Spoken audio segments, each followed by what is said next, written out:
السلام علیکم ورحمۃ اللہ نحمدہ ونصلی علی رسولہ الکریم اما بعد فاعوذ باللہ من الشیطان الرجیم بسم اللہ الرحمن الرحیم رب اشرح لی صدری ویسر لی امری واحلل عقدۃ من لسانی یفقہوا قولی۔ ریاض الصالحین جلد 1 میں ہم بابٌ فی بیان کثرت ترک الخیر، یعنی عبادت اور نیک کام، بھلائی اور خیر کے کاموں میں کے راستوں کا بیان، یہ ہم پڑھ رہے تھے۔ اور اس سلسلے کی 139 حدیث، جو اوورآل کتاب کی 139 حدیث ہے، اور اس سلسلے کی 23ویں حدیث ہم نے پڑھی ہے، یعنی الثالث والعشرون عن عدی بن حاتم رضی اللہ عنہ قال۔ حضرت عدی بن حاتم رضی اللہ عنہ سے روایت ہے کہ انہوں نے کہا سمعت النبی صلی اللہ علیہ وسلم یقول، کہ انہوں نے نبی صلی اللہ علیہ وسلم کو فرماتے ہوئے سنا، اتقوا النار ولو بشق تمرۃ، آگ سے بچو خواہ کھجور کے ایک ٹکڑے کے صدقے کے ساتھ ہی۔ متفقن علیہ، یہ متفقن علیہ روایت ہے، ٹھیک ہے۔ تو یہاں پر کس چیز کا بیان ہے کہ انسان خود کو آخرت میں برے انجام سے بچانے کی کوشش کرے، خواہ وہ دنیا میں کھجور کا ایک ٹکڑا ہی کیوں نہ ہو، یعنی بشک کی تمرتن، کھجور کا ایک ٹکڑا ہی کیوں نہ ہو، پوری کھجور بھی نہیں کہا گیا، یعنی حرص ہونی چاہیے انسان کو کہ وہ آخرت میں اپنے برے انجام سے بچ جائے، اور اس کے لیے دنیا میں جو بھی وہ کر سکے کرے، چاہے وہ چھوٹی سے چھوٹی نیکی ہی کیوں نہ ہو۔ اور اسی کے لیے دوسری ایک روایت میں آتا ہے، اور وہ ان دونوں میں آتی ہے، یعنی بخاری اور مسلم میں، وفی روایت لہما انہو قالا، اور بخاری اور مسلم کی ایک اور روایت انہو قالا عدی رضی اللہ عنہ سے ہی ہے، قال رسول اللہ صلی اللہ علیہ وسلم، کہ اس میں یہ ہے کہ رسول اللہ صلی اللہ علیہ وآلہ وسلم نے فرمایا، ما منکم من احد الا سیکلمہ ربہ لیس بینہ و بینہ ترجمان، کہ تم میں سے کوئی بھی ایسا شخص نہیں ہے جس سے اس کا رب براہ راست کلام کرے گا، اور ان کے درمیان، اس کے اور اس کے رب کے درمیان کوئی ترجمان نہیں ہوگا، یعنی کوئی بیچ میں ٹرانسلیٹر نہیں ہوگا، کوئی بات کو منتقل کرنے والا نہیں ہوگا، بلکہ ڈائریکٹ براہ راست رب اور بندے کے درمیان بات ہوگی۔ فَيَنظُرُ أَيْمَنَ مِنْهُ فَلَا يَرَى إِلَّا مَا قَدَّمَ، تو وہ یعنی انسان اپنی دائیں جانب دیکھے گا تو اسے اپنے آگے بھیجے ہوئے عمل ہی نظر آئیں گے، إِلَّا مَا قَدَّمَ، جو اس نے آگے بھیجے ہوں گے۔ وَيَنظُرُ أَشْأَمَ مِنْهُ فَلَا يَرَى إِلَّا مَا قَدَّمَ، اور پھر وہ بائیں جانب دیکھے گا، اشعمہ بائیں جانب دیکھے گا تو وہاں بھی اس کو اپنے کرتوت ہی نظر آئیں گے۔ وَيَنظُرُ بَيْنَ يَدَيْهِ فَلَا يَرَى إِلَّا النَّارَ تِلْقَاءَ وَجْهِهِ، اور پھر وہ اپنے سامنے دیکھے گا تو جہنم کی بھڑکتی ہوئی آگ اس کے چہرے کے سامنے ہوگی۔ فَاتَّقُوا النَّارَ، تو فرمایا کہ بچو آگ سے، وَلَوْ بِشِقِّ تَمْرَةٍ، خواہ کھجور کا ایک ٹکڑا ہی صدقے میں کیوں نہ دو۔ فَمَن لَمْ يَجِدْ فَبِكَلِمَةٍ طَيِّبَةٍ، تو جو کوئی کھجور کا ٹکڑا بھی نہ دے سکے تو ایک اچھی بات کے ذریعے سے ہی، ٹھیک ہے۔ اب یہاں پر ایک تو کھجور کے ٹکڑے کی بات ہوئی، اور دوسری بات ہوئی جہاں پر پتہ چل رہی ہے فَبِكَلِمَةٍ طَيِّبَةٍ، کہ انسان اچھی بات ہی کر دے، خوش اخلاقی سے دوسرے سے بات ہی کر لے۔ تو اس میں سخت ترغیب کا پہلو یہ ہے کہ ہر شخص کو براہ راست اپنے رب کے سامنے کھڑے ہو کر، جبکہ اس کے دائیں بائیں اس کے اعمال ہوں گے، اپنے عملوں کا جواب دینا ہوگا۔ انسان اس حالت کو محسوس کرے کہ اس دن اس کا کیا حال ہوگا۔ اور دوسری یہ بات معلوم ہوتی ہے کہ ہر شخص کو اپنی طاقت کے مطابق اللہ کی راہ میں صدقہ و خیرات کا اہتمام کرنا چاہیے، اور اگر وہ یہ نہیں کر سکتا تو خصال حمیدہ یعنی خوش گفتاری وغیرہ کا اختیار کرنا بھی نجات کا ذریعہ بن سکتا ہے، ٹھیک ہے۔ آپ یہ دیکھیں کہ آج کل ہمارے اندر، ہمارے معاشروں میں، اسلامی معاشروں میں اخلاقی طور پر کتنی پستی آ گئی ہے نا۔ ہم آپس میں ایک دوسرے سے بات کیسے کرتے ہیں، ہمارے اندر برداشت اور تحمل کا جذبہ کتنا ہے، ہم دوسرے کی بات کو صبر کرنے کا، دوسرے کی بات کو برداشت کرنے کا کتنا حوصلہ رکھتے ہیں، ٹھیک ہے۔ تو یہ سب کچھ ہمیں اپنے اندر دیکھنا ہے، اور اوورآل معاشرے میں یہ صورتحال ہے، ٹھیک ہے۔ اور اس میں آپ یہ دیکھیں کہ چلیں ٹھیک ہے، مختلف طرح کے حالات بھی ہیں جن سے انسان گزرتا ہے، وہ بھی انسان کی طبیعتوں پر اثر انداز ہوتے ہیں،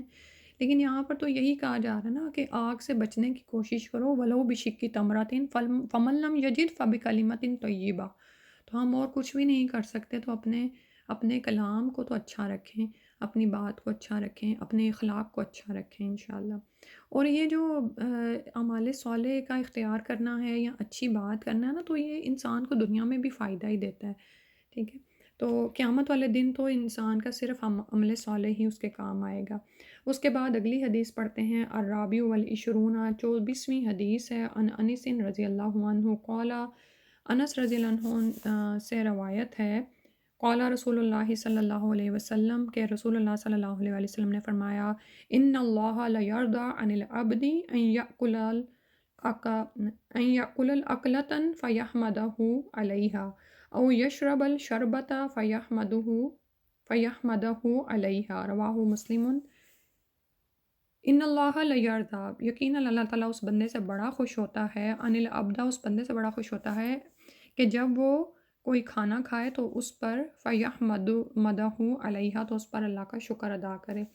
اور اسی طرح یشرب الشربۃ، کوئی پانی پیے، کوئی شربت پیے، فیحمدہ علیہا، تو اس پر اللہ کا شکر ادا کرے، رواہ مسلم، یہ مسلم کی روایت ہے۔ آپ یہ دیکھیں کہ یہ بھی کوئی بڑی نیکی، تو یہ بڑا کام تو نہیں ہے، ایک چھوٹی سی بات ہے، لیکن یہ بھی ہم کتنی دفعہ ہی بھول جاتے ہیں کہ کھانا کھانے کے بعد الحمدللہ یا دعائیں پڑھنا، اور خاص طور پر جب ہم دعوتوں میں ہوتے ہیں تو ایک دوسرے سے باتیں کرتے ہوئے ہمیں دعائیں پڑھنا ہی یاد نہیں رہتی، حالانکہ اس وقت ہمارے دسترخوانوں پر کتنی بے شمار نعمتیں ہوتی ہیں۔ یہاں پر تو ایک چیز کا ذکر ہو رہا ہے نا، کہ اگر وہ کوئی کھانے کی چیز کھائے تو الحمدللہ کہے، پینے کی کوئی چیز پیے تو الحمدللہ کہے، لیکن ہم تو دیکھیں کہ دن میں عام طور پر بھی کتنا ہی کھاتے ہیں، اور پھر خاص طور پر جیسے کسی دعوت کا اہتمام ہوتا ہے، افطاری ہوتی ہے، یا جو بھی ایسی چیزیں ہوتی ہیں، تو بہت زیادہ ضرورت ہے کہ ہم دیکھیں کہ ہمارا اللہ کے ساتھ کیسا تعلق ہے، اور ہمارا آخرت سے بچنے کی ہماری تیاری کیسی ہے، کہ وہ ہمیں ہر وقت یاد رہتی ہے، ہم کانشیس مومن ہیں کہ ہر کھانے پہ الحمدللہ اور ہر پینے پہ الحمدللہ پڑھیں۔ اور یہاں پر انہوں نے وَالْأَقْلَةُ بِفَتْحِ الْحَمْزَةِ وَهِيَ غَدْوَةُ أَوِ الْعَشْوَةُ، حمزہ کے زبر کے ساتھ ہے، صبح یا شام کا کھانا اس سے مراد ہے۔ فائدہ پڑھتے ہیں اس حدیث کا، کھانا پینا جس میں انسان کے کام و دہن کی لذت کا سامان ہے، اس پر انسان اللہ کا شکر ادا کرے تو اس پر اجر و ثواب ملتا ہے، اور کھانا پینا بھی نجات کا ذریعہ بن جاتا ہے۔ آپ یہ دیکھیں کہ کھانا پینا ہمیں مطلوب ہے نا، یعنی کہ ہم نے کھانا ہے، ہمیں اس کی طلب ہے، اللہ کو تو اس کی طلب نہیں ہے۔ اگر کوئی انسان کھانا کھاتا ہے یا نہیں کھاتا تو وہ اپنے ہی بھلے کو کھاتا ہے یا چھوڑتا ہے، تو لیکن اللہ سبحانہ تعالیٰ نے انسان کی ضرورت کے پورا ہو جانے پر اگر وہ اللہ کا شکر ادا کرتا ہے تو اس پر بھی اس کے لیے اجر و ثواب لکھ دیا ہے، سبحان اللہ و بحمدہ، سبحان اللہ العظیم۔ پھر اس کے بعد الخامس والعشرون، 25ویں حدیث ہے، اور اوورآل اس کتاب کی 141 حدیث ہے، اسی پر اس باب کا خاتمہ ہو رہا ہے۔ دیکھتے ہیں حدیث، ان ابی موسیٰ رضی اللہ عنہ عن النبی صلی اللہ علیہ وسلم قال، ابو موسیٰ رضی اللہ عنہ سے روایت ہے، نبی کریم صلی اللہ علیہ وسلم نے فرمایا، علی کل مسلم صدقۃ، ہر مسلمان کے اوپر صدقہ ہے۔ قال، ابو موسیٰ نے پوچھا، ارأیت ان لم یجد، اگر وہ صدقہ کرنے کے لیے کچھ نہ پائے، قال، تو نبی صلی اللہ علیہ وسلم نے فرمایا، یعمل بیدیہ فینفع نفسہ ویتصدق، کہ وہ اپنے ہاتھوں سے کام، یعنی کوئی محنت مزدوری کرے اور اجرت حاصل کر کے اپنے نفس کو بھی نفع پہنچائے، فینفع نفسہ ویتصدق، اور اس میں سے صدقہ بھی کر دے، سبحان اللہ۔ قالا، انہوں نے پوچھا، ارأیت ان لم یستطع، انہوں نے کہا کہ اگر وہ اس کی بھی استطاعت نہیں رکھتا، یعنی وہ نہیں کام کر سکتا، قالا، فرمایا، یعین ذا الحاجۃ الملحوفہ، تو انہوں نے کہا کہ وہ کسی مصیبت زدہ حاجت مند کی مدد کرے، ٹھیک ہے، یعنی اگر وہ کمانے کے قابل بھی نہیں ہے تو کسی مصیبت زدہ حاجت مند کی کسی طرح سے مدد کر دے۔ قالا، اب پھر سے ابو موسیٰ نے پوچھا، ارأیت ان لم یستطع، کہ اگر وہ اس کی بھی استطاعت نہ رکھتا ہو، قالا یأمر بالمعروف یا بالخیر، تو اللہ کے رسول صلی اللہ علیہ وسلم نے فرمایا کہ وہ نیکی یا بھلائی کا حکم کرے۔ قالا ارأیت ان لم یفعل، فرمایا کہ اگر وہ یہ بھی نہ کرے، قالا یمسک عن الشر فإنها صدقۃ، تو پھر اس کے لیے فرمایا کہ وہ شر سے، یعنی دوسروں کو نقصان پہنچانے سے باز رہے، تو یہ بھی اس پر صدقہ ہے، ٹھیک ہے۔ وہ کچھ نہیں کر سکتا، وہ کسی محتاج غریب کی مدد نہیں کر سکتا، وہ نیکی کا بھلائی کا حکم کرنے کے پر